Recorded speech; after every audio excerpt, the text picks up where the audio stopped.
بسم اللہ الرحمن الرحیم۔ السلام علیکم ورحمۃ اللہ وبرکاتہ۔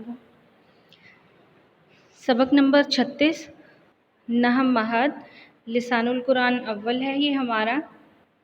آج ہم پڑھیں گے لسان القرآن میں الدرس الخامس عشر۔ الدرس الخامس عشر انا و اخواتہا۔ انا و اخواتہا یعنی انا اور اس کے اخوات۔ اخوات بمعنی بہنیں، تو انا کے جو اخوات یعنی اس جیسے دوسرے اسماء ہیں، حروف ہیں، تو ان کو کہتے ہیں انا و اخواتہا۔ اور اس کا دوسرا نام حروف مشبہ بالفعل، ان کو حروف مشبہ بالفعل کہتے ہیں۔ ان کو حروف مشبہ بالفعل اس لیے کہتے ہیں کہ ان کی فعل کے ساتھ مناسبت پائی جاتی ہے کئی طرح سے۔ تو ان کی فعل کے ساتھ کس طرح مناسبت پائی جاتی ہے؟ جیسے ایک فعل کو دو چیزوں کی ضرورت ہوتی ہے، ایک فاعل کی اور ایک مفعول کی۔ اسی طرح حروف مشبہ بالفعل ان کو بھی دو چیزوں کی ضرورت ہوتی ہے، ایک اسم کی اور دوسرا خبر۔ انا کے بعد دو اسماء آتے ہیں، یعنی انا مبتدا اور خبر جملہ اسمیہ پر داخل ہوتا ہے۔ مبتدا اور خبر کے مجموعہ جملہ اسمیہ پر انا داخل ہوگا اور مبتدا کو بنا لے گا انا کا اسم اور خبر کو بنائے گا انا کی خبر۔ تو فعل کے ساتھ اس طرح سے مناسبت ہو گئی کہ جیسے فعل کا ایک فاعل ہوتا ہے اور دوسرا مفعول، دو اسماء کی ضرورت ہوتی ہے، اسی طرح حروف مشبہ بالفعل کو بھی دو اسماء کی ضرورت ہوتی ہے، پہلا اس کا اسم اور دوسری اس کی خبر بنتی ہے۔ جس طرح فعل ثلاثی ہوتا ہے یعنی تین کلمات پر مبنی ہوتا ہے، اسی طرح حروف مشبہ بالفعل بھی ثلاثی رباعی ہوتے ہیں۔ حروف مشبہ بالفعل یہ ہیں انا، انا، کانا، لیتا، لاکنہ، لعل۔ انا میں بھی انا ثلاثی ہے، انا ثلاثی ہے، کانا دیکھیں چار کلمات ہیں، اس میں یہ رباعی ہے، لیتا بھی، لاکنہ، لعل یہ رباعی ہے۔ تو فعل کے ساتھ اس طرح سے بھی ان کی مناسبت پائی جاتی ہے۔ تو یہ حروف مشبہ بالفعل یہ آپ یاد رکھیں گے انشاءاللہ کہ یہ کون کون سے ہیں، انا، انا، کانا، لیتا، لاکنہ اور لعل۔ تو سبق کے شروع انا و اخواتہا اس کے شروع میں کچھ مثالیں ہیں، شرح و تفصیل جاننے سے پہلے وہ مثالیں دیکھ لیجئے۔ حصہ الف ہے، اس میں دیکھیں اللہ قادر علی کل شیء،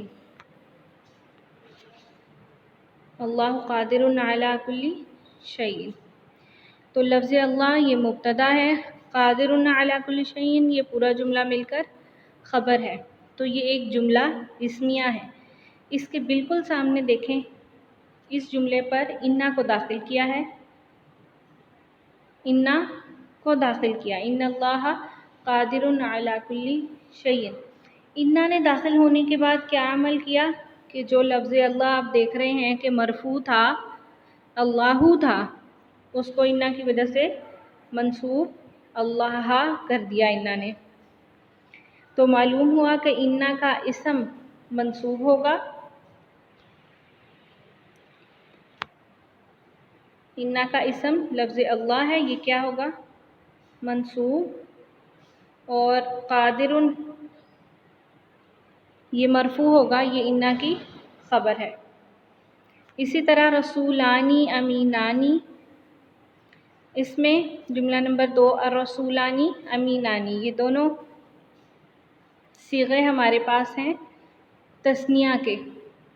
تو ایک مبتدا اور دوسرا خبر ہے، دونوں مرفوع ہوتے ہیں، اسی لیے یہ حالت رفعی میں ہیں، تثنیہ کی حالت رفعی آخر میں الف نون کے ساتھ ہوتی ہے، تو معلوم ہوا یہ دونوں مرفوع ہیں۔ تو اس کے بالبرعکس سامنے انا داخل کرنے کے بعد، انا کے داخل کرنے کے بعد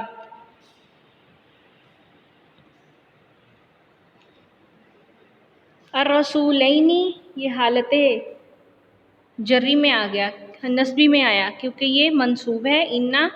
ان الرسولینی، انا کا اسم منصوب ہوتا ہے، اس لیے رسولانی سے رسول لینی ہو گیا۔ اسی طرح نمبر 3 میں دیکھیں،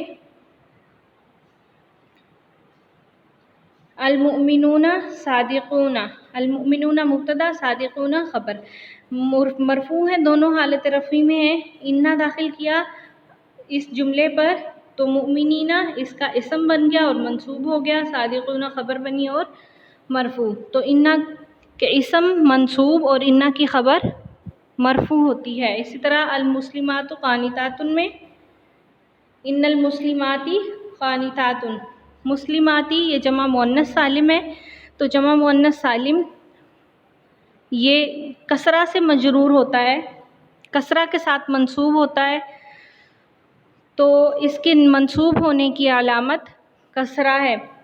ان المسلماتی، ان حرف مشبہ بالفعل، المسلماتی ان کا اسم منصوب بالکسرہ، قانتات ان کی خبر، تو ان کا اسم منصوب اور خبر مرفوع ہے۔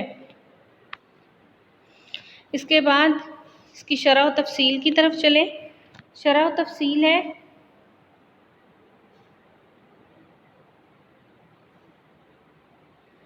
مجموعہ الف کے جملوں کو دیکھیے، یہ سب جملہ اسمیہ ہیں، یہ سارے آپ دیکھ رہے ہیں، مجموعہ الف کے جملے، یہ سب جملہ اسمیہ ہیں۔ ہر جملے میں حسب قاعدہ مبتدا بھی مرفوع ہے اور خبر بھی۔ اب ان کے بالمقابل مجموعہ بے کے جملوں پر غور کیجیے، یہ ہے مجموعہ بے۔ تو مجموعہ بے کے جملوں پر آپ غور کریں تو اس سے آپ کو پتہ چلے گا کہ انا کے داخل ہونے کے بعد اس کا اسم منصوب اور خبر مرفوع ہے۔ غور کرنے سے یہ پتہ چلے گا کہ مجموعہ الف کے ہی جملے ہیں لیکن ان پر انا داخل ہو چکا ہے۔ انا بے شک خصوصیت کے ساتھ جملہ اسمیہ پر داخل ہو سکتا ہے، یہ صرف جملہ اسمیہ پر ہی داخل ہوگا اور اس کے اعراب پر یوں اثر انداز ہوتا ہے کہ مبتدا کو منصوب کر دیتا ہے۔ طالبات یہاں اثر انداز پڑھیں آپ، اس کے اعراب پر یوں اثر انداز ہوتا ہے کہ مبتدا کو منصوب کر دیتا ہے، اب وہ اسم و انا کہلاتا ہے، مبتدا اسم و انا کہلاتا ہے اور خبر کو مرفوع کر دیتا ہے اور وہ خبر و انا کہلاتی ہے۔ دخول انا کے بعد جملے کے اعراب اس طرح ہوں گے، ان اللہ قادر علی کل شیء، انا حرف مشبہ بالفعل، لفظ اللہ اس کا اسم ہے اور منصوب ہے، قادر اس کی خبر ہے اور مرفوع ہے۔ انا حرف توکید، لفظ اللہ اسم و انا منصوب بالفتحہ۔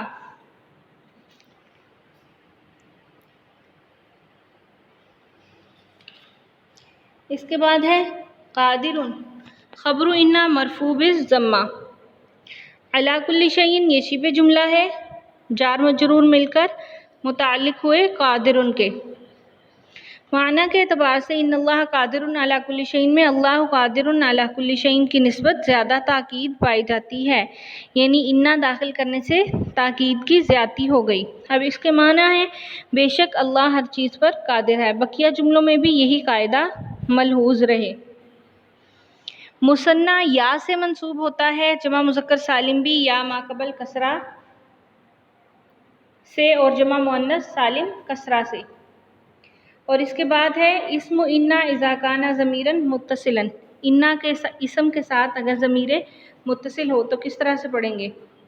ان الملک عادل، یہ انا حرف مشبہ بالفعل ہے، الملک اس کا اسم ہے، تو اسم کے ساتھ جب ضمیر متصل ہو، جیسے انا اسم کی جگہ ہم ضمیر پڑھیں انہ عادل، ان الابوین کریمین انہما کریمتان، ان المصلین قائمون او انہم قائمون، تو صیغے کے اعتبار سے اس کے اسم کو ضمیر میں بدل دیں گے۔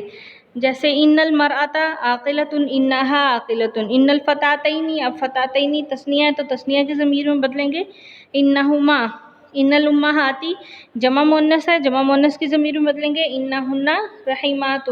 اسی طرح مخاطب کی ضمیر ہے انکی، انکما، انکن، انی، اننا، اور یا ضمیر کے ساتھ ملاتے وقت یہ آپ نیچے پڑھ سکتے ہیں جو انڈر لائن ہے،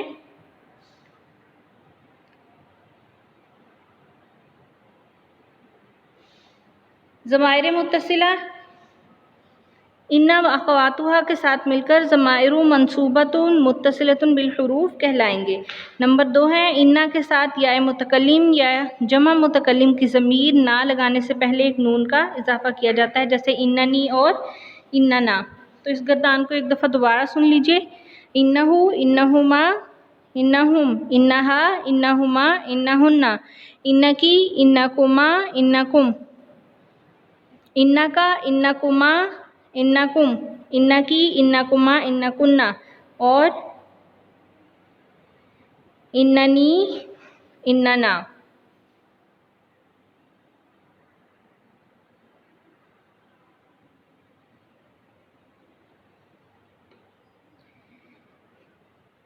اس کے بعد مثال اعراب کی مثالیں دیکھ لیں۔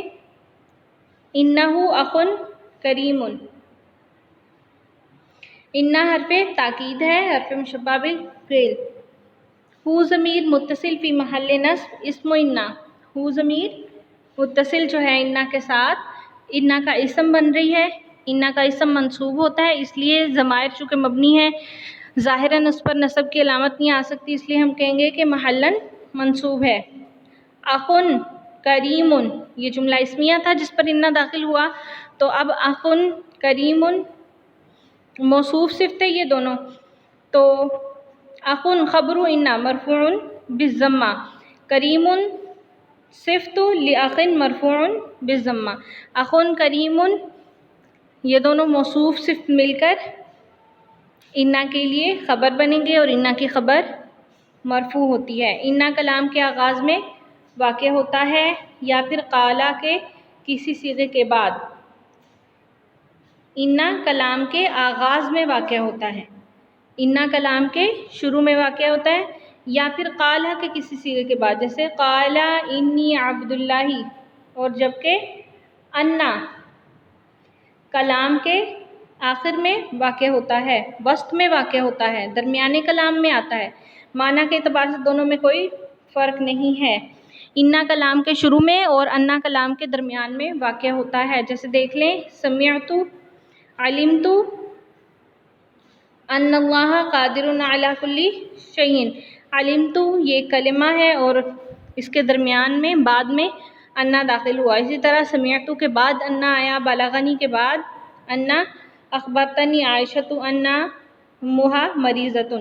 ان کلمات میں چاروں میں آپ دیکھ سکتے ہیں کہ انا درمیانے کلام میں آیا ہے، اور اس سے پہلے والی جو مثالیں وہاں انا داخل ہوا تھا تو انا کلام کے شروع میں واقع ہوا ہے۔